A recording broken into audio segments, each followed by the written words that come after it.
सभी को झूले और नमस्कार। साथ साथ में ले प्रेस क्लब के मेम्बरान साहब को मैं धन्यवाद देना चाहूँगा कि आप सब यहाँ पे मेरे कहने पे यहाँ पे आए हैं।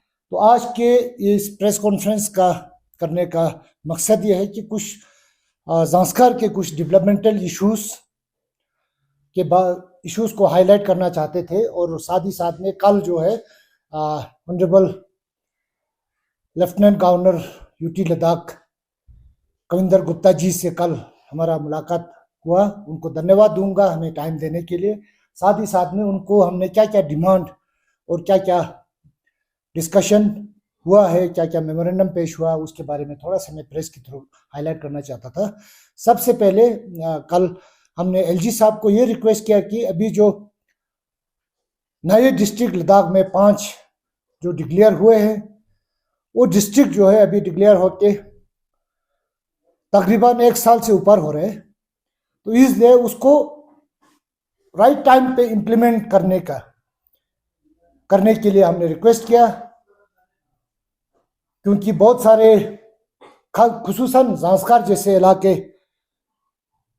को जल्दी इम्प्लीमेंट होना बहुत ज़रूरी है, क्योंकि डिस्ट्रिक्ट एडमिनिस्ट्रेशन 240 किलोमीटर दूर होने की वजह से, यूटी एडमिनिस्ट्रेशन से 200 किलोमीटर से ऊपर दूर होने की वजह से बहुत सारी दिक्कतें आता है। इसलिए ज़ांस्कार को प्रायोरिटी पे इम्प्लीमेंट होना चाहिए। बाकी जो डिस्ट्रिक्ट अनाउंस हुआ है उन पे भी डिस्ट्रिक्ट का ये स्टेटस जो है जल्दी ग्राउंड लेवल पे इम्प्लीमेंटेशन करने के लिए हमने रिक्वेस्ट किया है। और साथ ही साथ में हमने पहले भी गवर्नमेंट को ये रिक्वेस्ट लेटर भेजा है कि ज़ांस्कार जो है, क्योंकि हर जगह से दूर है, इसलिए ज़ांस्कार को एक सेपरेट काउंसिल बनाया जाए, एलएचडीसी ज़ांस्कार के नाम से हो या जो भी हो, एक नया पॉलिटिकल स्ट्रक्चर दिया जाए, एक ऑटोनोमस बॉडी बनाया जाए, क्योंकि करगिल से बहुत दूरी पे है अभी एग्जिस्टिंग। हम एलएचडीसी कारगिल के साथ है, वहां से 240 किलोमीटर दूर है, बीच में पेंसिला पड़ता है, तो सर्दियों में बंद रहता है। तो हर लिहाज से देखा जाएगा तो हमने सरकार से ये निवेदन किया है कि ज़ांस्कार को अलग से एक काउंसिल क्रिएट किया जाए, अगर कॉन्स्टिट्यूशनली एडमिनिस्ट्रेटिवली ये फिजिबल होता है। अदरवाइज अलग से कुछ ऑप्शन भी हमने सुझाव किया है कि अगर नहीं हो सकता है, कंप्लीटली ज़ांस्कार को अलग नहीं किया जा सकता है, तो शाम के साथ एक नया काउंसिल क्रिएट किया जाए, ज़ांस्कार और शाम मिला के। उसी तरह ओवरऑल लद्दाख में 3 काउंसिल बनाया जाए, लेह के साथ चंगथंग नुब्रा को मिला के, कारगिल के साथ कारगिल और द्रास मिला के। उसी तरह आने वाले दिनों में कारगिल में अगर नया डिस्ट्रिक्ट होता है, जैसे संगकू है, शगर चिक्तान है, तो वो सब जो पास में है वो सब मिला के एक नया काउंसिल बनाया जाए। वो एक सुझाव हमने दिया है। अगर कॉन्स्टिट्यूशनली एडमिनिस्ट्रेटिवली फिजिबल नहीं होता है, तो ज़ांस्कार को कंप्लीटली ले हिल काउंसिल के साथ मार्च किया जाए, वो हमने सुझाव दिया है। हमने रिटर्न में भी दिया है पहले भी। तो ये कुछ चीजें कल ऑनरेबल एलजी के साहब के साथ हमारा डिस्कशन हुआ। उसी तरह अभी हमारा कुछ इंपॉर्टेंट प्रोजेक्ट्स है ज़ांस्कार का आने वाले दिनों में। अभी सबको पता है कि ज़ांस्कार जो है निमो पदुम दारचा रोड अभी कनेक्ट हुआ है, उस पे वाइडनिंग और बीटी चल रहा है। ज्यादा काम अभी वहां पे बचा नहीं है, 25 या 30 किलोमीटर वाइडनिंग होना बाकी है और बीटी होना बाकी है। अदरवाइज ये रोड जो है कंप्लीट ये हुआ है। साथ साथ में national security point of view से या वहां के इकोनॉमिक अपलिफ्टमेंट के लिए एक और नया रास्ता बनाया जा सकता है, उसका भी हमने सुझाव किया। इस पे 2015-16 से मैं काम कर रहा था। ये नया जो है स्ट्रेटेजिक रोड वो पूरे देश भर के लिए बहुत लाभदायक होगा, नेशनल सिक्योरिटी को वो स्ट्रेंथन करेगा। वो नया रोड जो मैंने जो प्रपोज किया है गवर्नमेंट ऑफ इंडिया को, कल एलजी साहब को, वो है Pathankot to Sural Batori Himachal Pradesh to Padum Zanskar to Leh to Kargil. ये क्यों है, किस लिए बनाना जरूरी है? क्योंकि नॉर्दर्न हमारा डिफेंस बेस जो है पठानकोट से है, जो भी सप्लाई होता है, और ये डिस्टेंस वाइज बहुत हमें शॉर्टर हो जाता है, कम हो जाता है, और ज्यादा करने की जरूरत नहीं है। करीब करीब 75 kilometre to 70 kilometre unconnected portion जो बीच में रहा है, that is between Sural Batori of Pangi village and Padum Zanskar के बीच में 70 टू 75 किलोमीटर है। तो अगर वो कनेक्ट होता है तो अभी existing highway Pathankot to Manali to Leh, जिसका डिस्टेंस मेरे ख्याल से 766 किलोमीटर है, 766 किलोमीटर, वो रिड्यूस होके 530 किलोमीटर पे पहुंच जाता है। तो 230 530 किलोमीटर बोले तो हम 230 से भी ऊपर किलोमीटर शॉर्टर पड़ता है, और ज्यादा पीरियड जो है वो खुल के रहने का वो ऑप्शन रखता है, क्योंकि ये बर्दन से वाई पोतला जाके सुरल बातोरी होके सच पास, जो हिमाचल में ऑलरेडी वहां पे गाड़ियां चलता है, सच पास होके चंबा और डलहौजी को बाईपास करके सीधा पठानकोट निकलता है। वो देश के लिए बहुत जरूरी है। इसलिए हमने एलजी साहब को ये रिक्वेस्ट किया, उनसे निवेदन किया कि ये प्रोजेक्ट जो है डिफेंस मिनिस्ट्री को रिकमेंड किया जाए या मिनिस्ट्री ऑफ रोड ट्रांसपोर्ट को किया जाए। ये डिफेंस मिनिस्ट्री के बजट से भी बनाया जा सकता है इधर, और मिनिस्ट्री ऑफ रोड ट्रांसपोर्ट में ये हमारा एक स्कीम होता है मेरे ख्याल से, ESEC, inter state economic corridor, उसके तहत भी बनाया जा सकता है। तो ये मैंने रिक्वेस्ट किया, और इस पे काफ़ी बार मैंने पहले भी रिक्वेस्ट किया था सरकार से। ये अभी तक DPR वगैरह टेंटेटिवली बना हुआ है, इसमें ज़्यादा कुछ हैवी वर्क रहा नहीं है, तो इसलिए इस प्रोजेक्ट को ध्यान देना बहुत ज़रूरी है। डिफेंस पॉइंट ऑफ व्यू से जांस्कर से डाइवर्शन पाकिस्तान बॉर्डर कारगिल की तरफ भी दे सकता है, लेह की तरफ चाइना बॉर्डर पे भी दे सकता है, और ज्यादा पीरियड, ज्यादा ड्यूरेशन के लिए ये ओपन रहने का ये पोटेंशियल रखता है। इसलिए इस रोड पे हमने काफी स्ट्रेस किया है। तो उम्मीद है कि आने वाले दिनों में एलजी साहब इन चीज़ों पे गौर करके ये वो सेंट्रल गवर्नमेंट को रिकमेंड करेंगे, या डिफेंस मिनिस्ट्री को या मिनिस्ट्री ऑफ रोड ट्रांसपोर्ट को। साथ साथ में कुछ अभी हमारा, आप सबको पता है, मैं प्राइम मिनिस्टर श्री नरेंद्र मोदी जी को धन्यवाद दूंगा, मिनिस्ट्री ऑफ रोड ट्रांसपोर्ट का मिनिस्टर नितिन गडकरी जी को धन्यवाद दूंगा कि मोदी टनल जो सैंक्शन हुआ, हम लोकली मोदी टनल बोलते हैं, शिंगुला टनल जो NPD रोड पे बन रहा है अभी, पिछले साल प्रधानमंत्री जी के शुभ हाथों से विजय दिवस के दिन इसका फर्स्ट ग्राउंड ब्लास्टिंग हुआ था।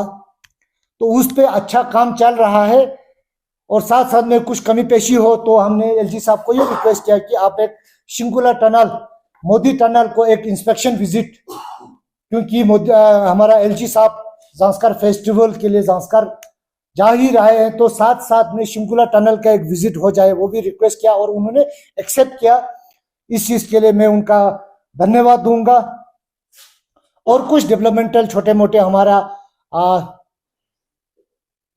ये स्टेट सेक्टर और SDP में कुछ हमारे कम्युनिटी लाइब्रेरीज या हमारे कुछ मोटरेबल, छोटे छोटे मोटरेबल ब्रिज जैसे कि शंका विलेज का है, कुछ ऐसे चीजों को हमने हाईलाइट किया।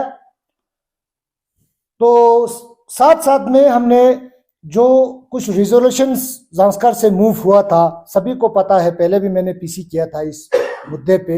हमारे जांस्कर के सिविल सोसाइटीज ने जो ऑनगोइंग डिमांड्स एपेक्स और KDA 4 पॉइंट एजेंडे पे कर रहे हैं, उसमें से 2 डिमांड को हमने अपोज किया था पहले भी। वो है statehood demand for Ladakh.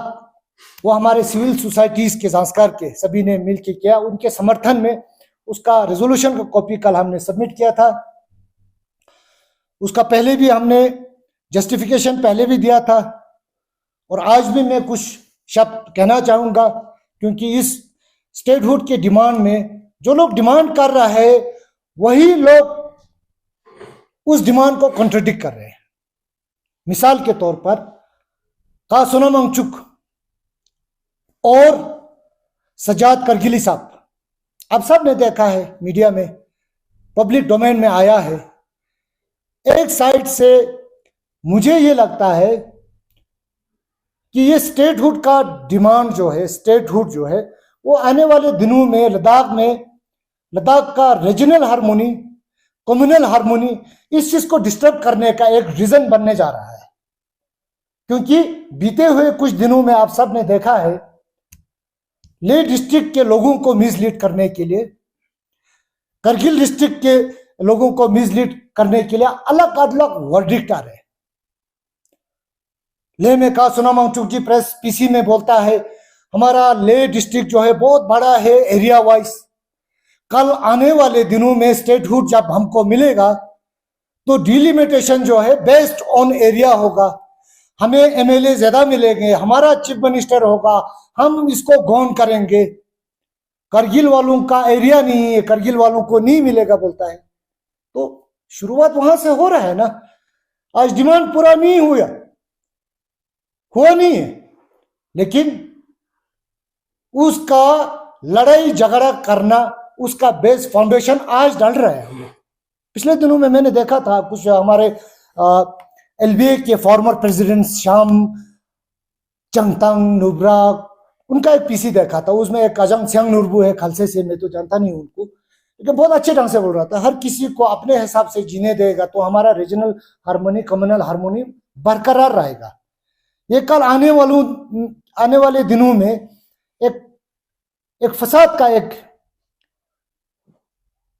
Foundation जड़ ना बन जाए, है ना। उसी तरह तो का सोनम वांगचुक का पीसी के बाद सजाद करगिली साहब का पीसी देखा मैंने, तो वो बोल रहे हैं सोनम वांगचुक जी ये गलत बोल रहे हैं, सोनम वांगचुक का ये पर्सनल ओपिनियन हो सकता है। जब स्टेटहुड मिलेगा तब डिलिमिटेशन बेस्ड ऑन पॉपुलेशन होगा। हाँ, डिलिमिटेशन कमीशन के जो नॉर्म्स और क्राइटेरिया क्रिएशन ऑफ कॉन्स्टिट्यूएंसीज या सीट्स,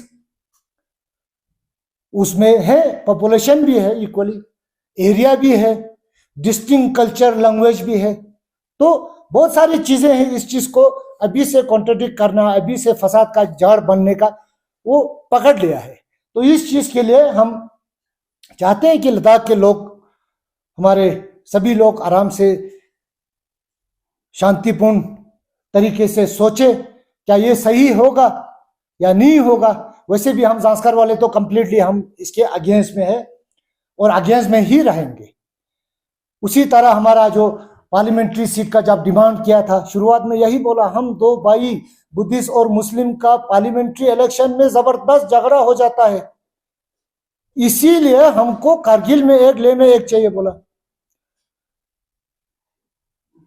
ना एरिया वाइज बोला, ना पॉपुलेशन वाइज बोला। तो ये सारी चीजें देखना है। और कल in the event of creating parliamentary constituencies in Ladakh extra, तो जांस्कर को लेके साथ शामिल किया जाए, अदरवाइज हम अगेंस्ट है टोटली, इसमें कोई शक शुबा नहीं है। हम यूटी लद्दाख के एक अंग है, लद्दाख का एक अंग है, लद्दाख के अंग के साथ ही बैठना चाहेंगे ना, चाहे वो करगिल के साथ बैठे, लेकिन that is a different choice. लेकिन यूटी में ही हमारा है, हम तो कश्मीर के साथ जाएंगे, मैं बोल दूंगा मैं तो हिमाचल के साथ जाऊंगा, अलग स्टेट में जाने की बात करता है आप लोग। तो ये स्टेटहुड का डिमांड कहां से शुरू हुआ, कहां पे पहुंचा है, वो लद्दाख के एक एक पॉलिटिशियन को, एक एक नागरिक को पता है। इस चीज के लिए हम स्ट्रांगली इसके अपोज में रहेंगे हमेशा। ये चीजें हमने आप लोगों के थ्रू लोगों तक पहुंचाने की कोशिश की आज।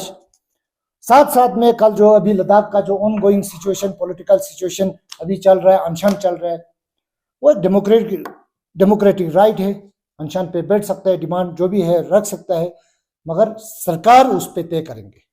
हम जो डिमांड कर रहे हैं सरकार माने नहीं माने वो सरकार का मर्जी है, बोलना हमारा फर्ज है।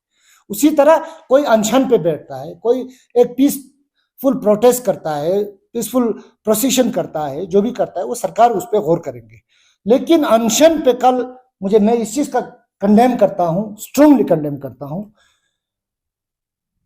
सोशल मीडिया में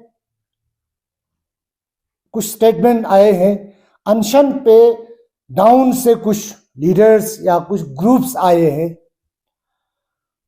मैं उनका उधर जाना, सॉलिडरिटी दिखाना उसके अगेंस्ट में नहीं हूं, लेकिन वहां पे जाके लद्दाख के लोगों को मिसलीड करने का जो स्टेटमेंट देते हैं, एक मिस्टर मैंने देखा संदीप पांडे है, सोशलिस्ट पार्टी का जनरल सेक्रेटरी के तौर पे वो बोलते हैं, वहां पे बोलते हुए देखा सरकार ने गलत किया, 370 तोड़ा, 35A तोड़ा, स्टेट को बाइफरकेट करके लद्दाख को यूटी बनाया। ये लद्दाख को यूटी बनाना जो है वो लद्दाखियों का डिमांड है, 70 साल से लड़ रहे हैं।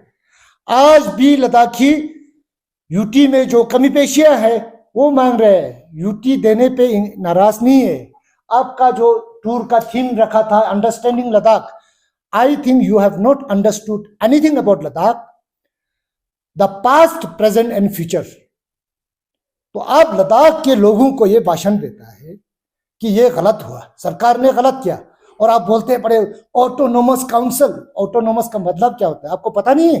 ग्रास रूट लेवल पे there are 2 councils, I will tell you, there are 2 council, Ladakh autonomous hill development council Kargil, Ladakh autonomous hill development council Leh, जहां पे हर गांव से रिप्रेजेंटेटिव जाके उनका ग्रास रूट लेवल का प्लानिंग होता है। क्या पहले जब हम जम्मू कश्मीर में था, हमारा एक इरिगेशन कैनाल पे बात होता था, हमारा जो डिफंग वाटर सप्लाई पे बात होता था, हमारा छोटा छोटा जो रोड रिपेयरिंग हो गया, ब्रिज रिपेयरिंग हो गया, उसका बातचीत होता था, लद्दाखियों से पूछता था? नहीं था। आज हम वो लोग जनरल काउंसिल में बैठ के हर नुमाइंदा को ये राइट है कि वो अपने कॉन्स्टिट्यूंसी का, छोटे छोटे कॉन्स्टिट्यूंसीज है, उसका इस साल के प्लानिंग में, इस साल के बजट में कौन सा प्रायोरिटी पे रखना है, प्लानिंग लेते हैं। वो हो गया ऑटोनोमस, हम खुद प्लान करते हैं। और आप बोलता है सब कुछ सरकार दिल्ली से डिसाइड करता है, यूटी डिसाइड करता है। वो तो कुछ चीजें, हर किसी का, हर पॉलिटिकल स्ट्रक्चर का लिमिटेशन होता है, स्टेट का भी लिमिटेशन होता है। हर चीज एक बॉडी तय नहीं करता है। When we are within the territory of Republic India, तो हर पॉलिटिकल स्ट्रक्चर का एक सीमा होता है, उस सीमे के हिसाब से उसका फंक्शन होता है। तो आप बोलता है ये ऑटोनोमस क्या है? ऑटोनोमस हिल डेवलपमेंट काउंसिल 70 साल लड़ के हमारे पुरखों ने जान दे के यहां लद्दाख पहुंचा है। अब यहां पे लोगों को मिसलीड करने के लिए ऐसा भाषण देता है। तो मुझे लगता है जो भी टीम आपके उसमें है, वो अपने स्टेट्स में, अपने लेवल पे फेलियर जो लोग है ना ऐसे ही घूम रहे हैं और लोगों को हर जगह जाके मिसलीड करके लद्दाख के ट्रैंक्विलिटी, पीसफुल इन्वायरमेंट को डिस्टर्ब करने की कोशिश कर रहे हैं। वो चीजें नहीं करना चाहिए, उसको मैं स्ट्रांगली कंडेम करता हूं। और लद्दाख में भी वाइज लोग हैं, लद्दाखी जानते हैं लद्दाख का एक सिविलाइजेशन है। तो इसलिए एरा गेरा कोई भी आके मिसलीड करने की कोशिश ना करे। हाँ, सॉलिडरिटी दिखाओ, उसमें कोई ये नहीं है, वो एक आपका कॉन्स्टिट्यूशनल राइट है। तो ये सारा चीजें हमने थोड़ा सा हाईलाइट करने की कोशिश किया है। तो आने वाले दिनों में मुझे उम्मीद है हमारे जितने भी लद्दाखी भाई बहन, वो सब अपने लेवल पे अच्छे ढंग से सोचे, मिसलीड ना हो जाए। तो लद्दाख के मफाद के लिए मैं भी 89 से हमारे वेटरन लीडर के साथ उनके सहयोग में उनका वर्कर बन के हम भी काम करते आए हैं और हमें पता है। उसी तरह आने वाले हमारे न्यू जनरेशन्स वो भी सोचे। हम लोग लद्दाखी है, मैं ज़ांस्कार से हूं और हम 110% लद्दाख के सेफ गार्ड के फेवर में है। Constitutional safe guard, complete constitutional safe guard in term of land, job, environment. तो वो कॉन्स्टिट्यूशनल सेफ गार्ड हमको चाहिए और हम सब ने मिलके लेना है। लेकिन इस तरह जब भी इलेक्शन आने वाला होगा होश पोश करके, मिसलीड करके, है ना, ये नहीं हो सकता है। हम बहुत सारे लोगों को जो नए नए हैं हम पूछ सकते हैं। कुछ लोग तो उस वक्त में थे जब लद्दाख का जबरदस्त एजिटेशन चलता था, हम उनसे भी पूछेंगे। आज ऐसा नहीं कि इलेक्शन आने वाला तो हर कोई फील्ड में आके एरा गेरा कुछ भी बोल देंगे। तो मैं आप सबको, प्रेस के मेंबरान को धन्यवाद देता हूं। थैंक यू, आप लोग यहाँ पे आए।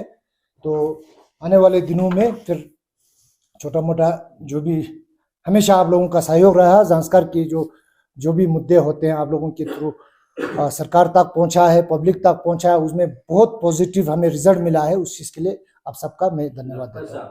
6 शेड्यूल को सपोर्ट करने से भी आपको तो मिल जाएगा, क्योंकि 6 शेड्यूल में एक डिस्ट्रिक्ट, ये ज़ांस्कार डिस्ट्रिक्ट बनेगा, फिर district autonomous district council 6 schedule के तहत तो आ ही जाएगा। उसको नहीं, देखिए 6 शेड्यूल जो है अभी वो कंट्रोवर्सी हो गया। 6 शेड्यूल जो है ना, आप सबको पता है, शुरुआत में 6 शेड्यूल बोला, फिर 6 शेड्यूल प्लस बोला, है ना, फिर कॉन्स्टिट्यूशनल सेफ गार्ड बोला। वो तो हमारे सब लीडर ने आज तक बोलते आया है। तो हम बोलते जो एग्जिस्टिंग एलएचडीसी ले है, एलएचडीसी करगिल है, तो उसी को उसी फ्रेमवर्क में, उसी एक पॉलिटिकल स्ट्रक्चर के अंदर ज़ांस्कार को अलग किया जाए, वो ज्यादा बेहतर रहेगा। ये तो कंट्रोवर्सी बन गया। हाँ, कॉन्स्टिट्यूशनल सेफ गार्ड हम लोगों को मिलना चाहिए, वो उसके फेवर में 100% है। हम भी निकलेंगे, हम भी काम करेंगे, चाहे वो किसी फॉर्म में हो, 371 के फॉर्म में हो या किसी और आर्टिकल के फॉर्म में हो, शेड्यूल के फॉर्म में हो, कुछ भी हो। फिर आप उस पे क्या कहेंगे? जिस तरह से आपने बोला कि अभी कंट्रोवर्सी हो रहा है 6 शेड्यूल के ऊपर, तो कंट्रोवर्सी तो बीजेपी ने भी तो क्रिएट किया है, क्योंकि पहले तो आप लोगों ने भी कहा कि 6 शेड्यूल लेके आएंगे, फिर बाद में आप लोगों ने कहा कि 6 शेड्यूल अब नहीं मिलेंगे। हाँ, वो उसको पॉलिटिसाइज कर दिया था ना, पॉलिटिसाइज कर दिया था। जब एट द बिगिनिंग साहब ने बोला हम 6 शेड्यूल बोलेंगे, फिर अल्टीमेटली चेंज हो गया वो, फिर अल्टीमेटली चेंज होकर स्टेटहुड पे पहुंच गया, क्योंकि स्टेटहुड का डिमांड भी बहुत देर से ही आया था, है ना। 6 शेड्यूल का इफ यू रिमेम्बर, प्रेस वाले हम सब थे, 26 नवंबर थे आप लोगों ने, जब हमने यहाँ कल्चरल एकेडमी में जब हमने ये किया था 2019 26 नवंबर, 2020 में चेंज हो गया, 2021 में चेंज हो गया। इस मुद्दे को लेके मेरे ख्याल से डिफरेंट स्टेट्स में टूर सिविल सोसाइटीज का, है ना, और साथ साथ में कॉन्स्टिट्यूशनल एक्सपर्ट्स लाया। हमारा सबसे बड़ा बॉडी सिविल सोसाइटी का ऑर्गेनाइजेशन एलबीए ने ला के, फिर एलबीए ने प्लेटफॉर्म क्रिएट करके ले पोलो ग्राउंड पे सारे पॉलिटिशियन को जमा करके, सारे स्टेक होल्डर को जमा करके, सब ने रेजोल्यूशन मूव किया कि हम कॉन्स्टिट्यूशनल सेफगार्ड बोलेंगे। वो खत्म होने के बाद उसमें फिर चेंजेस आया, स्टेटहुड पे आ गया। अब हमको तो ये लगता है कि कल कुछ और ना हो बोल दे, तो इसलिए हम अपने लिमिटेशन में रह के एलएचडीसी हो सकता है तो एलएचडीसी दीजिए, नहीं हो सकता तो किसी और नए डिस्ट्रिक्ट के साथ मिला के कर दीजिए, फिर भी नहीं हो सकता तो कल जो नया पॉलिटिकल स्ट्रक्चर एलएचडीसी ले, एलएचडीसी करगिल तो रहेगा, मुझे लगता है रहता है तो हमको ले में डाल दीजिए, नहीं रहता तो जो नया पॉलिटिकल स्ट्रक्चर ले में बनता है या करगिल में बनता है उस पर भी हम विचार करके हम भी अपने हिसाब से डिमांड रखेंगे। कल जो प्रेस कॉन्फ्रेंस दिया था बीजेपी ऑफिस ने, तो उस प्रेस कॉन्फ्रेंस और आप जो अभी बोल रहे हो उसमें तो कंट्राडिक्ट होता है, क्योंकि उन्होंने कहा जो स्टेटहुड और 6 शेड्यूल का जो डिमांड है वो एपेक्स बॉडी जो कह रहा है हम उस पर डिस्कस करेंगे। आप यहाँ से कह रहे हैं कि अभी 6 शेड्यूल तो कंट्रोवर्शियल बन चुका है। नहीं, मुझे लगता है ये तो कंट्रोवर्शियल है मुझे। बाकी कल जो दिया है वो पार्टी का ऑफिशियल, आज मैं जो दे रहा हूँ वो मैं in the capacity of a councillor representative from Zanskar, उस हिसाब से मैं बोल रहा हूँ। तो क्योंकि ये आपने जब क्वेश्चन किया तो वो रिलेटेड टू जांस्कर बोला, जांस्कर के लिए मांग सकते हो ये भी वो भी, है ना, इसलिए मैं उस टर्म में मैं बात कर रहा हूँ। बट सिक्स शेड्यूल में तो कॉन्स्टिट्यूशन के अंदर ही है ना सर, उसमें जब आप लोग बोल रहे हो कि कॉन्स्टिट्यूशनल सेफगार्ड लेके आएंगे, पिछले काफी सालों से यही बोलते आ रहे हैं, तो किस तरह का कॉन्स्टिट्यूशनल सेफगार्ड आप लोग प्रपोज कर रहे हो? हमें तो ये समझ में नहीं आया कि कौन सा कॉन्स्टिट्यूशनल सेफगार्ड आप लोग प्रपोज कर रहे हैं, क्योंकि सिक्स शेड्यूल तो वैसे भी कॉन्स्टिट्यूशनल है। जैसा देखिए कॉन्स्टिट्यूशनल है तो आपका कहना सही है, सिक्स शेड्यूल भी कॉन्स्टिट्यूशनल है, there are any other schedule which are also constitutional. So for us, we just want a constitutional safeguard in any form. ना सेफगार्ड चाहिए हमको, तो सेफगार्ड चाहिए ना। अब ये तो जिद नहीं कर सकता है, नहीं भाई ये तो लाल है हमको तो ग्रीन चाहिए, हम वो बच्चा नहीं बन सकता ना। हमको तो डब्बा भरने से मतलब है ना। डब्बा किस शेप में है, वो ट्रेंगुलर है, गोल है, ये है, वो तो हम नहीं बोलेंगे, है ना। उस ऐसे हम समझ सकते हैं।